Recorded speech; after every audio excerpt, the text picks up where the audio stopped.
So this is really going to define monitoring for the next decade. There's always a room full of people somewhere in the world just waiting in case the compressor in your refrigerator burns up and sets your house on fire. The fire department showed up, and before there was any major damage, the situation was resolved.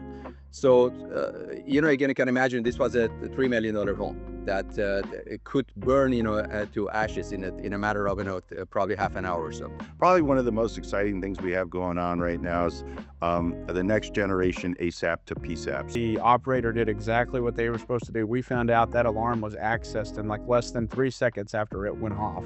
The operator had it, was on the phone making calls, got the fire department there and saved the day. But these are trends that you can certainly build your business around that are going to continue to grow in the future.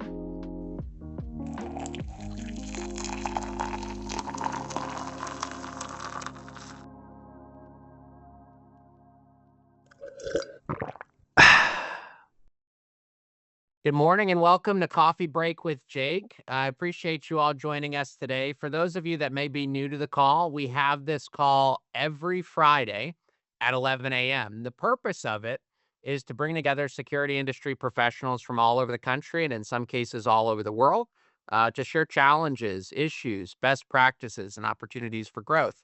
I've learned that the most important things I've learned from other folks, much smarter than me. So honestly, I selfishly host this call every week to learn from you. I greatly appreciate you jumping on and joining us. I'm really excited to be joined by Steve, TMA President and Chief Product Officer with CPI. Steve is going to be talking to us today about the Monitoring Association and the important work that it does, as well as TMA's annual meeting.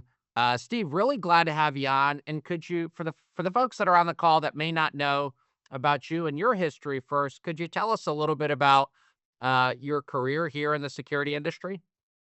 Absolutely. First off, Jake, thanks so much for having me as part of your coffee break this morning. I've had this on my calendar and try to make it when I can, but it's nice to be a part of the conversation. And just want to say hello and welcome to everybody.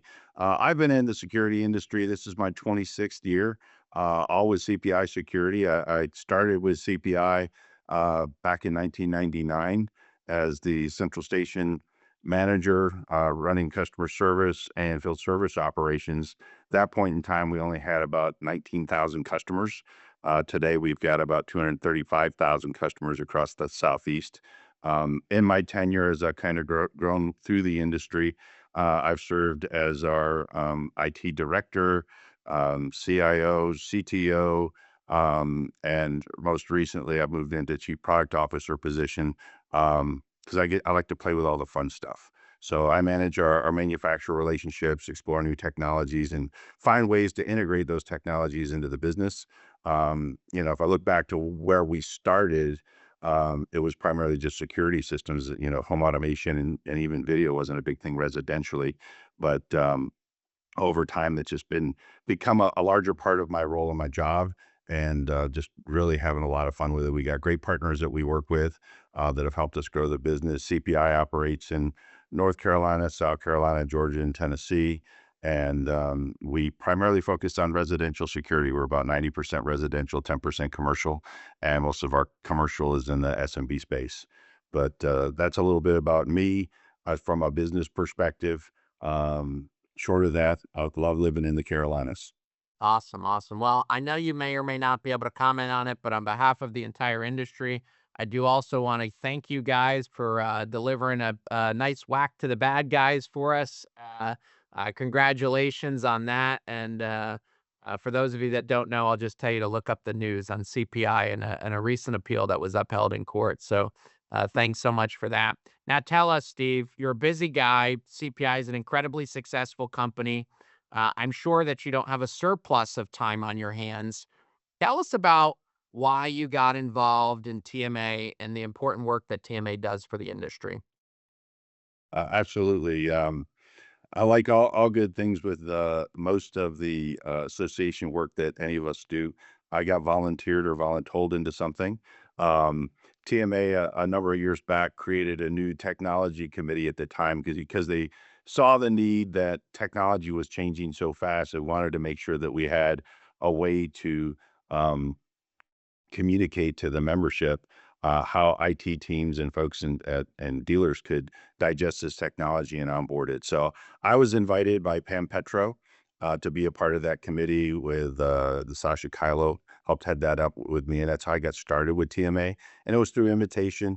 And then as I spent more time with the association, I got invited to be a part of the board, and then eventually a part of the executive committee. So all of these things that, I have to say that I've been pulled along the way by great mentors. I've followed in the lines of, Pam Petro, Don Young, Morgan Hertel, so many just great people in the industry that have helped nurture me and not only helped me grow with the association work that I do. And I really love giving back. But, just from a career opportunities helped me as well. Being part of an association, whether it's ESA, SIA, or TMA, it's a great way to serve and give back. Fortunately, I've got a great owner, Ken Gill, that sees the importance of this as well and has allowed me to invest my time in the current role that I am in as president. Serving in the other roles didn't take up as much of my time. I will say serving as president is much more time consuming. It's like having a second job, but it's one that I truly love and enjoy. The Monitoring Association is 75 years young this year. We started in 1950, and it's an association that really grew from the need that way back in the day, alarm signals, fire and police, all used to go directly into the stations. And eventually, Berg systems and fire systems, that traffic became so overwhelming, there was a need for professional monitoring to vet and clear these before they went to those agencies. So um, TMA grew from that experience, and then certainly over the years, the mission for TMA is just that to promote the value of professional monitoring to not only our customers but to public safety. And we do that through education, through advocacy, a lot of government relations work that we do, as well as standards development. And there's a lot of the standards work that we're doing now is really setting the trajectory for the next decade. I'm very excited about the work that we're doing now and how it contributes to our industry, and certainly chatting more about that as we go on through our discussion here today. Awesome. Thanks so much, Steve. And, I was really very honored to be asked by Jahan to join the Security Industry Standards Council and vote in or vote on the implementation of ABS-01. And, for those of you that don't know, ABS-01 is a standard that was developed through TMA and with SIA to create alarm scoring for our alarms, so that as we are facing more and more alarm events, and we want to reduce the number of unnecessary dispatches, and we want to prioritize real alarms. I think that's going to be a very important standard that's been developed. And so, Steve, would you talk a little bit real briefly about what 5 Diamond means? Because as we have all these central station folks on the call, I think it's important for folks to understand what TMA does in setting standards for the central stations in our industry. Can you speak just a little bit to what 5 Diamond means? Yeah, absolutely. So 5 Diamond is a certification that TMA provides to monitoring centers that want to participate. Most monitoring centers today, not all, are UL certified, and that's certainly a part of one of the requirements to be 5 Diamond certified. But we generally promote, UL certificated monitoring stations. But to that end, there's also operator training, supervisor training, other requirements that central stations have to meet, and then continue to meet with ongoing training to maintain their 5 Diamond status. It really kind of sets it sets a bar for what is expected in the industry of those that want to be the best in the industry. And at the same time, it's so important that we all do things the same way. Standards matter. From a public safety standpoint, can't reiterate enough. If we all called in and had different ways to report alarm signals or how we verify things, standards not only help with our communications with public safety, but if you ever face a lawsuit in the future, your central station is going to come under fire to say, well, what standards are you following? Are you following best practices? These types of things. So being UL certified, being a 5 Diamond, monitoring station helps you to protect yourself from litigation potentially, that you can say you're following industry best practices and how you run your operation. Yeah. Okay, great. And as we talked about, this is 75 years for TMA, which will be celebrated this year at the annual meeting. Steve, can you talk to us a little bit about the annual meeting, what folks could expect from the annual meeting, and who's the right type of attendee, right? Like who does TMA want to join the annual meeting? Yep. So our meetings are open to members and non-members, so you don't have to be a member to attend. Costs you a little bit more. But that being said, we have a mid-year meeting that's virtual and an annual meeting that we have usually somewhere nice. In this case, this year it's October 4th through 8th, and it's in Palm Springs, California, at the Ritz-Carlton Rancho Mirage. So we got a great location to go to in October, where the sun will hopefully not be too hot. It'll be in the low to mid 80s that time of year. But we got a great location this year. Celebrating 75 years is really important to us as well. We've reached out to a lot of our TMA alumni, some folks that have retired or retired from the business, and we're hoping to have them come back for one of the dinner dances that we have as part of that. But what really makes this event different than, say, a ISC or As Is or GSX event, one way or the other, it's industry partners, central station folks, generally execs. So this is more for owners and executives from organizations that would attend this. Um, our session and then our session content that we have runs from like 8:30 in the morning until about 12:30, 1 o'clock. And then the afternoons are free to network and to meet with your core partners and to meet with other central station folks and network and learn best practices. But it's also a spouse event. About 70% of our folks bring their spouses. And it's a really great event because it humanizes everybody. When you're meeting, it's not like ISC where you're in and out meeting to meeting and meeting with different vendors, that it's very surface level. You can really develop some deep and meaningful networks and contacts to really better understand the partners you do business with. Our session content is, we've got keynote speakers talking about a lot of the latest trends in AI, and there's a huge AI focus this year, but also government relations, committee updates and things like that through our business meetings that we have. But the content's awesome. There's plenty of opportunities to network and meet with the top executives, even from our associate partners, which are the manufacturers and service providers as well. It's really just a great time to spend a couple of days together, enjoying some great content and some great opportunities to network. Awesome, awesome. I'm gonna see. I might make it out this year. Bring my wife, and if you see some crazy children running around at the pool, they'll be mine. So Yep, if they're welcome to. Kids are welcome too. cool, cool. Well, before we jump to talk to dealers about what they like and don't like and what makes central stations great, Steve, is somebody that is, really has their finger on the pulse of the industry, involved in standards development, has a very real understanding of some of the challenges we're facing as an industry. Can you tell us what trends and challenges should central stations and, in the case of these central stations being wholesale central stations, their dealer partners, what should they be expecting over the next 5 to 10 years? What should they really be focused on, worried about, or excited about? Okay. Lots to talk about there and unpack, but I'm going to go through a couple of things I had made some notes to talk about. Probably one of the most exciting things we have going on right now is the next generation ASAP to PSAP. So ASAP to PSAP is a protocol that, instead of monitoring stations picking up the phone to talk to um, agencies to dispatch, it's electronic. So we're going directly from the automation systems, whether it be mastermind stages, dice, and different automation programs, directly into the CAD systems in the agencies. What this means to your customers and to dealers: faster response. Takes about 2.5 minutes for that, dial in conversation. That assumes that there's no hold time at the agencies as well. So you're going to get a lot faster response if you're using the ASAP protocol. We've just invested and we've moved this to a private public partnership. We brought in a company, Mission Critical Partners, that is helping to expand what we're doing. The exciting part about this right now is the 34 member companies, which are generally the larger central stations, wholesale monitoring centers, so on and so forth, that participate. We are at scale, but we represent about 80% of the alarm volume in the United States.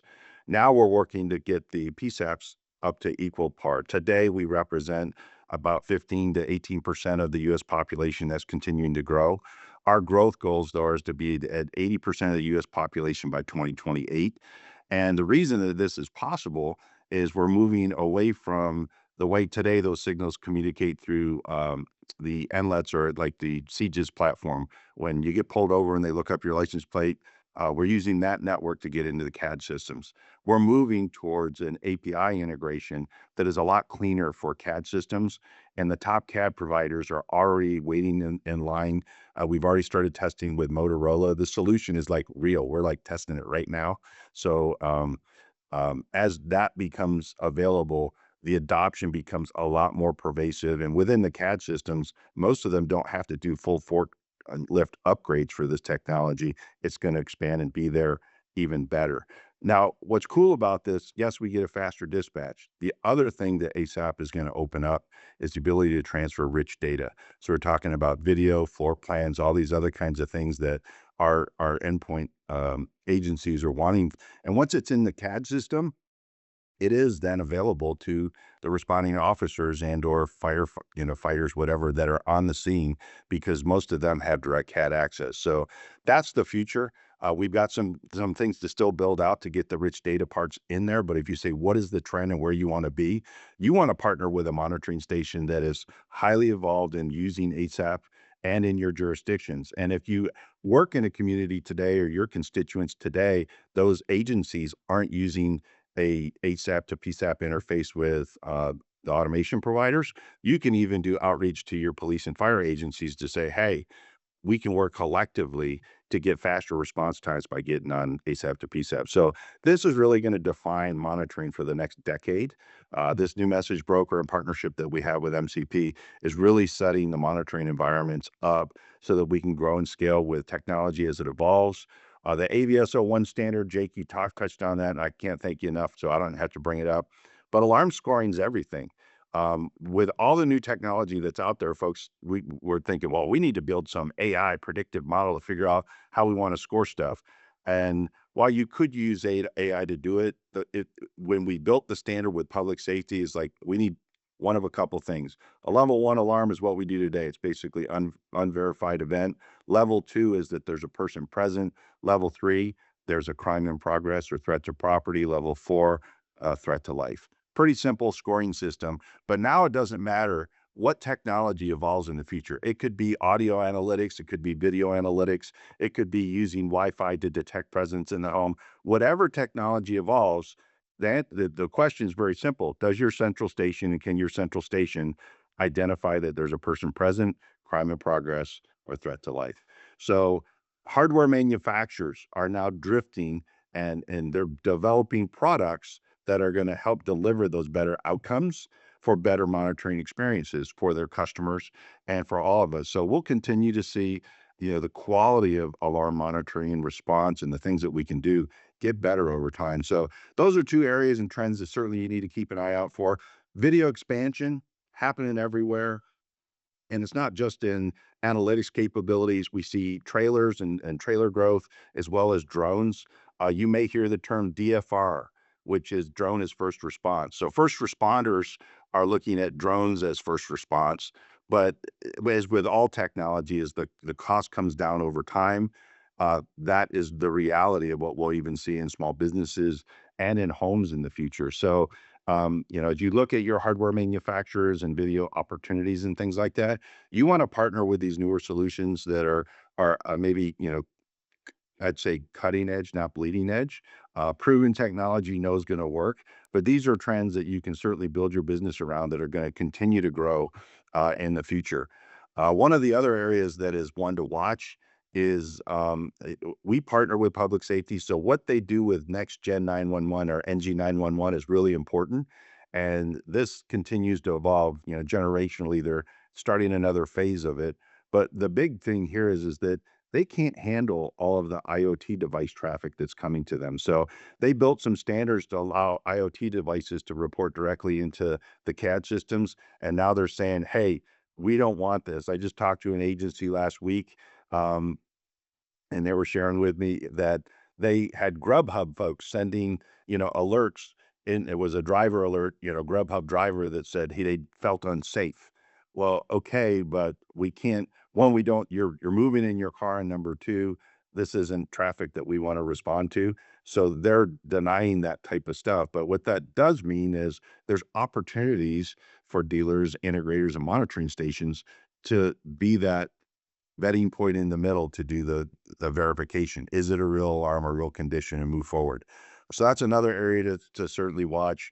The other thing that's really cool is whether you're dealing with the biggest and best monitoring station or the smallest, is that central station as a service is becoming a real thing. So smaller central stations that may operate, but they don't have a staff of 50 IT folks, they can actually get best of breed solutions by running a hosted monitoring center from one of the larger wholesale providers. And this is the reality that really brings and even makes smaller operations as technically affluent and capable as the biggest ones that are out there. So, depending on who you're partnered with today, a lot of it is just making sure as you look at the capabilities that your monitoring station offers your customers, what does that experience look like? And know that you can align with just about anybody to have best in breed solutions for your customers. Awesome. Awesome. A couple key takeaways from that, or the key takeaway. I think the biggest trend that we can point to is that we have available, rich, contextual, actionable data that can get to our PSAPs. It needs to go through a central station, right? We need the technology to be there to get that information to the central station. It's great that we have the central station that can then filter that. So we're not just sending an alert that says, hey, I feel unsafe, right? That's something that could be handled and maybe filtered, escalated appropriately through a central station, and we can deliver to the PSAPs actionable events, right? We can say, hey, look, this is a priority. Here's all of the information. Here's location. Here's drawings. Here's video. But all of that relies on central stations having the technology to do it. Guys, I want to lay some groundwork for the next. And I want to thank you, Steve, for your. I really want to thank you so much for your insights on this. I hope that you'll continue on and stay on with us to maybe add some insights along the way here. But I do want to lay some groundwork or some ground rules for the rest of the call. Number one, we're going to be talking about what makes central stations great and what makes central stations maybe not so great. There are lots of central station folks on this call. I want none of them to call me angrily after this call because anybody on the call totally blasted them for one specific thing. That doesn't mean that we can't talk about things that maybe frustrated you with a central station, an experience that you had. But I'm asking you, please do not mention the central station by name. I should also point out that nobody on this call is paying me to promote them. And so I would not like endorsements of central stations that specifically call out the central station and seem like an advertisement for the central station. That does not mean that I don't want central station folks to feel like they can chime in, and you certainly are welcome to tell us which organization you're with. Before we get into the technology, the processes, the support that makes central stations great, I want to start by talking about what I believe makes central stations great, which is saving the day, right? So if there's anybody that's on the call here that has had an experience with their central station, saving a life, saving the day, would you go ahead and raise your hand for me? Taylor Sears, I would love for you to introduce yourself, tell everybody where you're calling in from, and tell us about that central station save. Yeah, Taylor Sears of Silent Guard Security. We're in Kentucky. We have a customer that he's a well-known radio host in the state of Kentucky, and he was at a Boston Red Sox game doing a promo with DraftKings. So if anybody's a sports bettor, they're a partner of DraftKings. And while he was there, his son was home alone and left the house for just 20 minutes. And while he was gone, they're notorious for not arming their system. So that's also important to know. And while he was gone, something got caught in the refrigerator, in the compressor, and in the electronics of the fridge and started a fire. So in the 20 minutes he was gone, he came back and their house was, second floor of the house was up in flames. And before the customer who was at this Red Sox game even knew that his house was on fire because he didn't have his phone, close to him, the fire department was already there. So saved the lives of his dogs that were in the house in a subdivision where houses are very, very close together. It probably saved other houses around them. So I don't know what the situation was, but what happened was the operator did exactly what they were supposed to do. We found out that alarm was accessed in like less than 3 seconds after it went off. The operator had it, was on the phone making calls, got the fire department there and saved the day, saved a lot of damage. And then also because of some of the automation and some of the things that we had, although the rest of the house was what the fire was put out before they got there, the thermostat shutting off the fans to the units saved significant amounts of smoke damage through the rest of the house. So, saved the house, saved the dogs, prevented a lot of damage by use of some of the things you can do through the automation. And really cool story, success story. That's so awesome. I think that one of the reasons people often cancel their alarms, they'll call in and they'll say, well, I don't use it, right? And growing up, my dad owns an alarm company, and I would always hear him say, well, I want to make sure you guys at least continue to have your monitored smoke detectors, right? Because it kind of changes your perspective on things. Whether you arm or disarm your system, your smoke detectors are always online. There's always a room full of people somewhere in the world just waiting in case the compressor in your refrigerator burns up and sets your house on fire. Somebody's going to send the police, or not the police, the fire department, even if you're at a Red Sox game. Now I'm a little bit nervous describing this scenario as I'm headed to a Red Sox game next week, but I'm going to make sure I've tested all my system, that my smoke detector batteries are changed. But Taylor, thank you so much for sharing that. And again, we could talk about technology, we can talk about processes and dealer support, but what the central station does, which is staffing a room full of people just in case, 24/7, and they can send the fire department, they can send the police. I think that's what makes central stations really great. Not to say we're not going to get into some of the rest of it. Thanks so much for sharing that, Taylor. I want to go to Chuck. Chuck, tell us about the save. We had a customer that had a fire in their home. They didn't have smoke detectors, but the motion detector caught it. So the police got dispatched based on the motion, seeing the heat pattern, and they saved the home, were able to dispatch fire. We had another customer with CO2.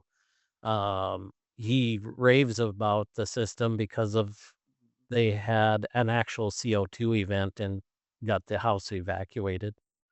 So those are pretty interesting. Yeah, it's that one. My dad's on the call, but he's not chiming in. So, Dad, I'm going to tell this story for you. He had an elderly gentleman that called the next day. They had the CO detector detected carbon monoxide there in the house. The fire department was dispatched and they saved his life. That was just this year. And it's one of those things where I actually get excited about. First of all, it's my dad's company. They saved the day. I'm proud of my dad. But I also know I sold him that CO detector. So, sometimes distribution is kind of reduced to like, hey, we sell products, we provide credit, that kind of thing. But it's really cool to be in a business that sells products that save people's lives, right? It's really cool to have central station partners to be able to monitor those products. I'm going to jump to Kirk really quick. Kirk, tell us real quick about a save. So we have a car dealership on the south side, and we had some alarm.com cameras there, and he was like, this is too much money. I want to cancel. I said, just keep it on, Jason. It's good for you. And he said, all right, all right. So he kept it, and about 2 weeks later, three guys, went on the lot, got detected.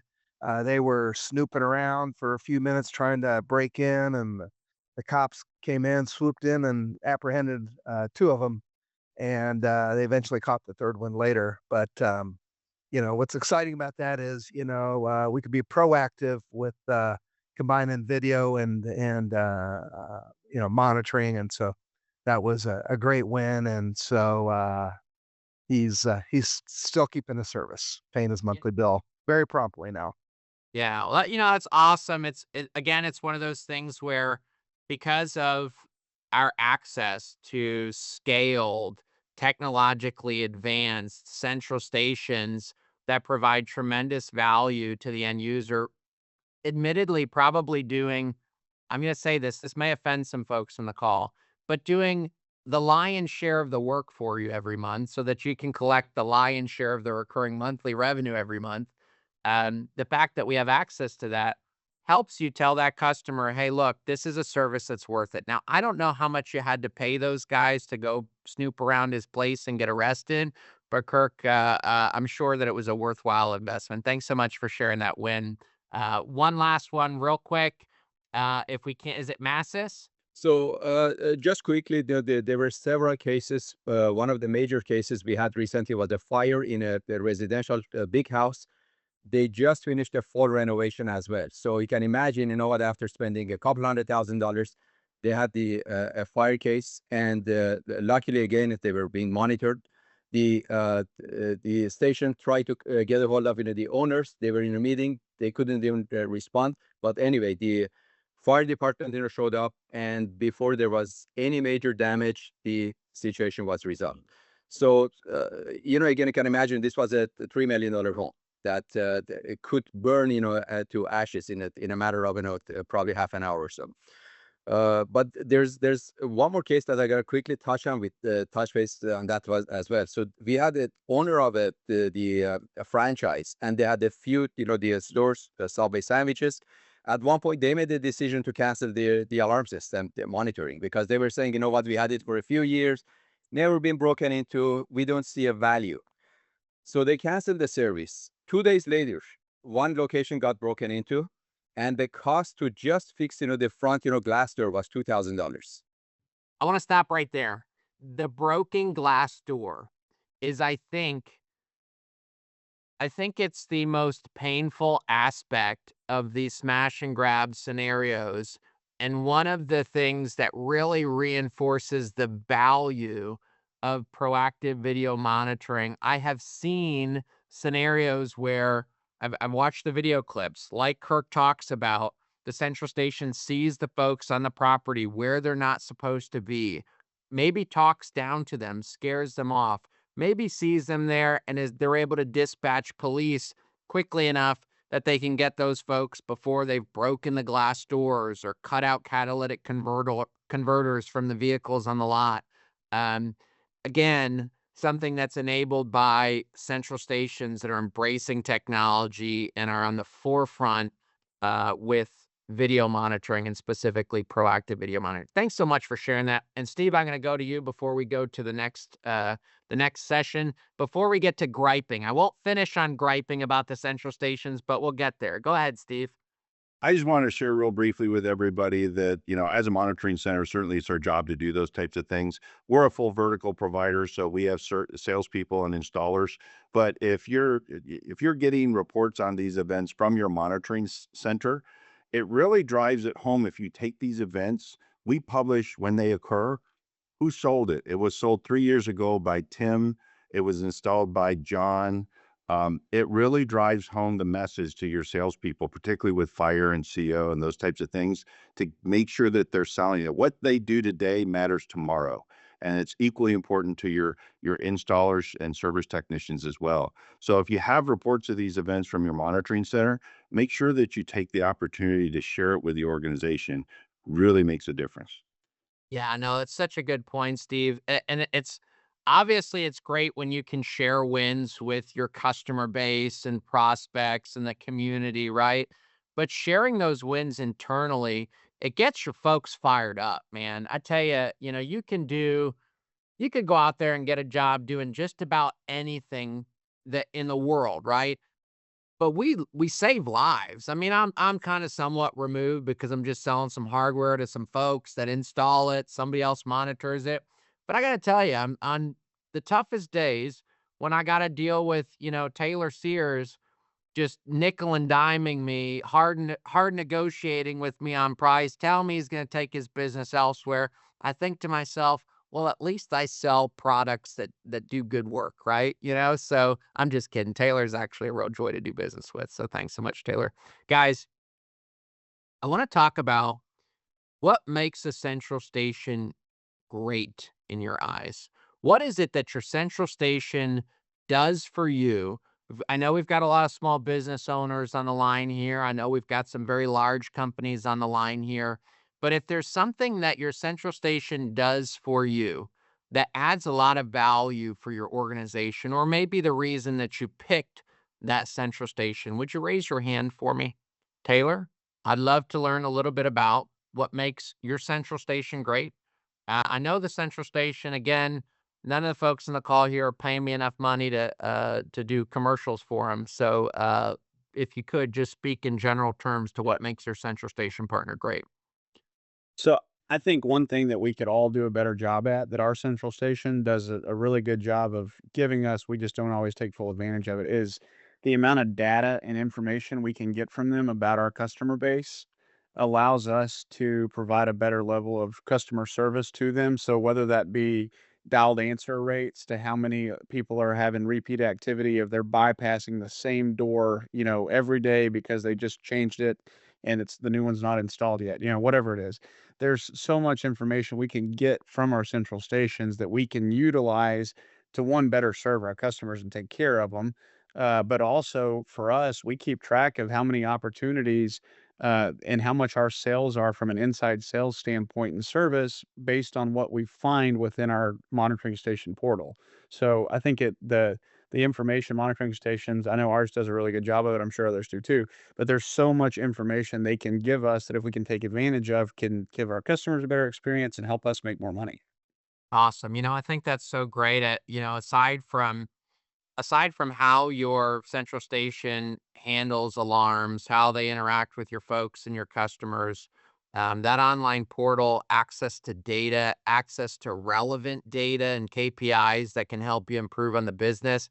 I've I love sitting down with Taylor, and I'm so ADHD. I struggle with reports. I get them. I need them. I need them in bite-sized pieces so I can give short, kind of direction on them. But Taylor does these incredible deep dives on data, and then he uses those metrics to improve the business over and over and over again. So when Taylor talks about getting really great data from his central station, I could tell you if you're not getting reports from your central station, they may be available. I would talk to them, see what you can get, see what reports you can get on a daily basis. One of the things that I really like that companies do, including, Dad, I'm giving you a shout out because your folks at the office called me when I took the smoke detector batteries out of my smoke detector because they were chirping at. Fun fact, smoke detectors chirp in the middle of the night exclusively. It doesn't matter when you put the batteries in. It's always going to be at 2:30 in the morning on a vaulted ceiling, and I'm getting on a 12-foot ladder. My wife was looking at me like, Jake, be careful. And I'm thinking to myself, like, hey, I'm a perfectly capable guy. Like, why do you look so worried that I'm on a ladder in the middle of the night? But it just goes to show I have a habit of hurting myself or doing dumb things. But successfully removed the smoke detector, pulled the batteries out, was out of AAA's. But the next morning, I got a call from Dad's alarm company to say, hey, we saw that your smoke detector batteries had reported a low battery, that they're now not reporting in. And it was my reminder to buy new smoke detector batteries. That's because the folks at his office get a report from the central station with all the trouble signals, and every morning they proactively reach out to the customers, schedule service, walk them through changing batteries, things like that. So really good point, Taylor. If nothing else, make sure you're looking at your daily activity reports. All right, I'm going to go to Massis again. Massis, tell us about what makes your central station great. Again, let's not mention the specific central station. Exactly. So I was going to say there are two central stations that we are working with them. Again, without mentioning any names, one central station that has been on our backbone for 10 years, but last year we brought a second central station. And one of the reasons we made that decision was the fact that we were looking for a central station that they can couple video monitoring, better visual verification, the talk and audio. A lot of the stuff that nowadays you have to, combined with just the conventional, the alarm monitoring. The second central station we brought in, they had other advantages such as the chat group. So rather than picking up the phone and trying to call, the first person on the list, second, third, a text blast to everybody, including the agent, which is dealing with them. And this way we can quickly get a response, from the whether the agent or the parties on that chat group as well. Yeah, no, I think that's so awesome. As somebody that travels for work regularly, when I get a call from the central station that there's an alarm at my house, I recognize that they probably should have called my wife first. Now, there's really cool technology out there. I'm going to give a shout out to Ubiety. I'm really impressed with not just the technology, but the concept itself of presence detection and awareness, to where folks, based on their digital signature, are able to be placed within proximity of the home. And the central stations now can prioritize, who they call based on who's at the house. So, like, think about this. My wife's at the house, her phone's there. Instead of calling me, I'm someplace else. They call her first, right? And so not only is that making the central station more efficient, but from an end user experience perspective, it's like, hey, it, if you call me and I can't help you, now I'm just worried, right? Like, now I'm just frantically checking my phone, checking cameras, all of these things. But if the central station can more efficiently get the information to the right folks and either cancel or verify that alarm, man, that's a much better user experience. It also helps them keep their rates down, because alarm dealers notoriously, they're cheap on alarm monitoring. So I gotta get a few. I'm building some rapport with my central station folks here, throwing some jabs for you guys. So Kelly Bond, so glad to have you on. Tell us about what makes the central station great. So I am kind of glomming on because reporting is so important, and there are reports that should be readily available in my view. This should be readily available to any of the dealer customers, and those would be activity reports, which you should be getting these automatically, I believe. But I think it's something that you should be able to go into an archive and look at things, look at reports over a different time. You should be able to look at all of the accounts that you have online, see what receiver numbers that they are associated with. Look at canceled and added accounts so that you can track your attrition. Get a reminder from the central station saying, have you canceled the accounts with us that you've canceled out of your billing system? And that's a big one. And it's not necessarily a report that the central station would run, but it's something that a dealer should be tracking very closely. Reminders like that from the central that are going to help a business run more efficiently. They're also going to create great customer experience opportunities for a dealer to be able to call and say, Mrs. Jones, or owner of, Joe's Pub, you had an alarm go off last night. Give opportunities so that the business owners can be proactive if they choose to be. But by making all of these reports available through a portal, hopefully, that are easy to run, easy for a dealer to be able to do, excuse me, so that they are running an efficient and better business. Yeah, no, I think that's great. I mean, guys, that data is so important. Just like, again, we talk about getting relevant data into the PSAPs. For you as a business owner, you need relevant data, right? You're getting all kinds of information sent to you all the time. You're dealing with so many different things. You're overwhelmed. You're trying to figure out what to prioritize. You need to get actionable data in. Now, guys, I'm intentionally giving us a short amount of time for this, but it's not going to be all the rest of the time. I want to hear about what you really hated about the central station that you left, right? because I guarantee you that there's folks on this call that left a central station for one reason or another. And I'd love to know what it was that made you decide to make the switch, because I think whatever that was, at least in your perspective, was what makes central stations maybe not so great. So if you're willing to share, would you raise your hand for me? All right, now Chuck, again, I don't want to get beat up after this call. There's central station folks on here. Don't get me in trouble. Don't get me in trouble. Just tell me what it was that was the breaking point, made you decide to switch central stations. And don't say the central station. I'm a I mute think you. the biggest thing is how promptly they can get to calls.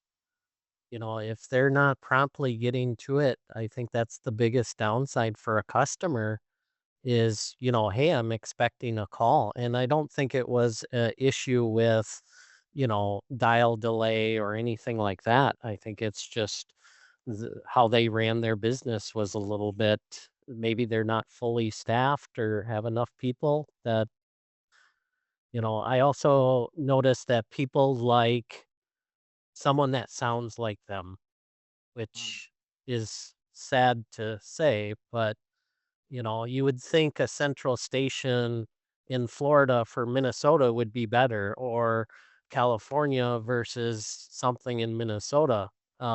If you're in Minnesota and you got a Minnesota Central Station, you're having the same weather event, whereas Florida or California wouldn't be having the same event. Interesting. The other thing know- that was kind of interesting was two-way voice. I'd be curious to have a conversation about two-way voice. Yeah, it's interesting. I feel like two-way voice used to be something that, companies really pushed and sold as a competitive edge. Personally, I still like the two-way voice on my alarm panel at the house.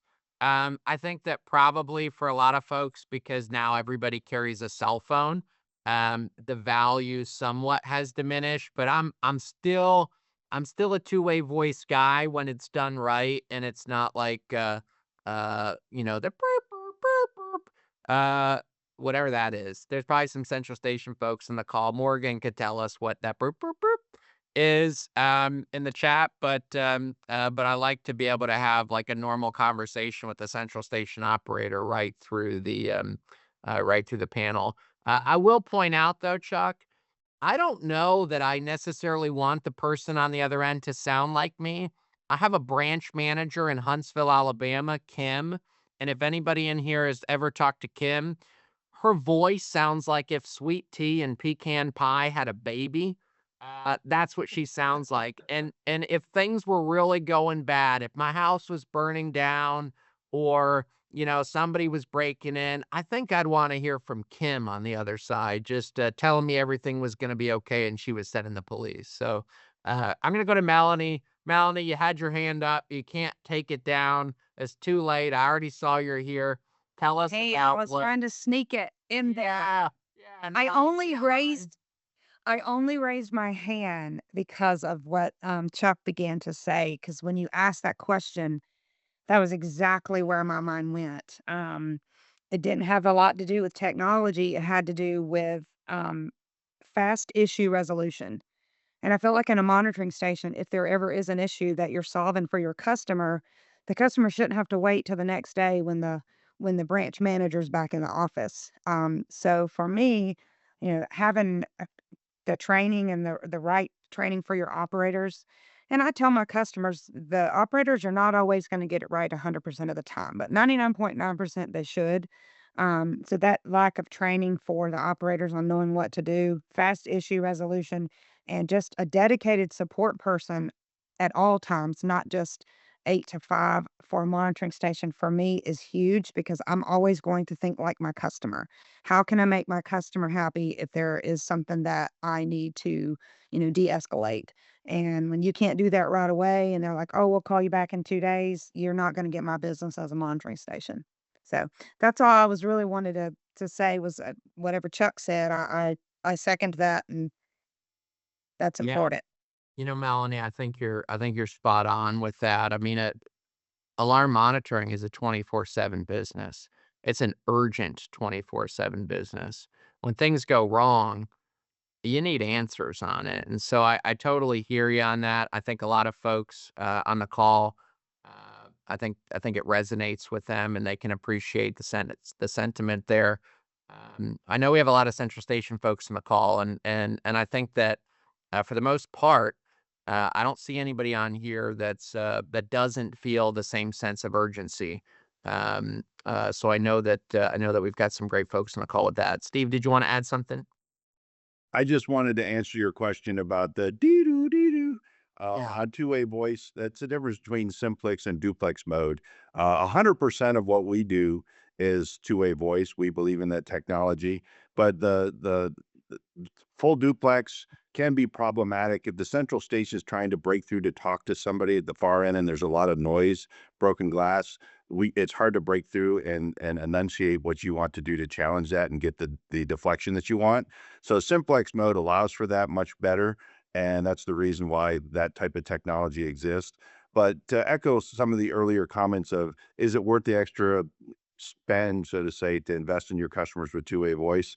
We're able to clear alarms a lot faster using two-way voice than having to reach out to a customer on their cell phone. The only time you're ever not with your cell phone is when you're in bed or at your home because you left it next to the kitchen table or wherever it is. So being able to challenge intruders, we get a lot more deflections because of two-way voice.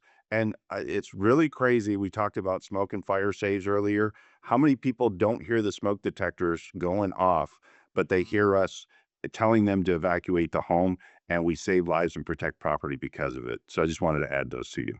Yeah, no, thank you so much for that. And again, guys, two-way voice, I think it's underutilized. I'm big on, again, I really like it. I'm having it on my system at the house. I know that there's a company here in Florida that has really pushed that, and that's their competitive edge. And I think anytime you can get a competitive edge that's relatively low incremental cost to add it in, I'd go for it. Guys, we're running short on time. I think we could speak to specifically to what makes central stations great as it relates to services, specifically video monitoring. And I'd like to do that for another call. I'd like to invite our central station folks back to join me for that call when we get that scheduled, and I'll reach out to you. And so thank you so much for being here. Guys, we do this call every Friday at 11 a.m. I want to thank you for joining us. Steve, I want to give you special thanks for joining us. I really appreciate your time and sharing information about CPI, TMA, and the TMA annual event. I also want to thank those of you that consistently you jump on every week, whether you share or you just listen. We're glad to have you. Again, I've learned the most important things I know from other people, and so I really appreciate you joining and sharing your expertise. For those of you that do business with us today, I want to thank you for the opportunity to support your business. It's really an honor to print your logo front and center on the products that you install. We appreciate that opportunity. But whether you do business with us or not, you're always welcome on this call. We'll continue to send out the invites. I also welcome you to join our Facebook group, Burglar Alarms Online, for some kind of offline, online conversation about the industry. And again, Steve, just want to thank you so much for joining today. Thank you. It's been a pleasure. Awesome. Thanks so much, guys. Have a great weekend.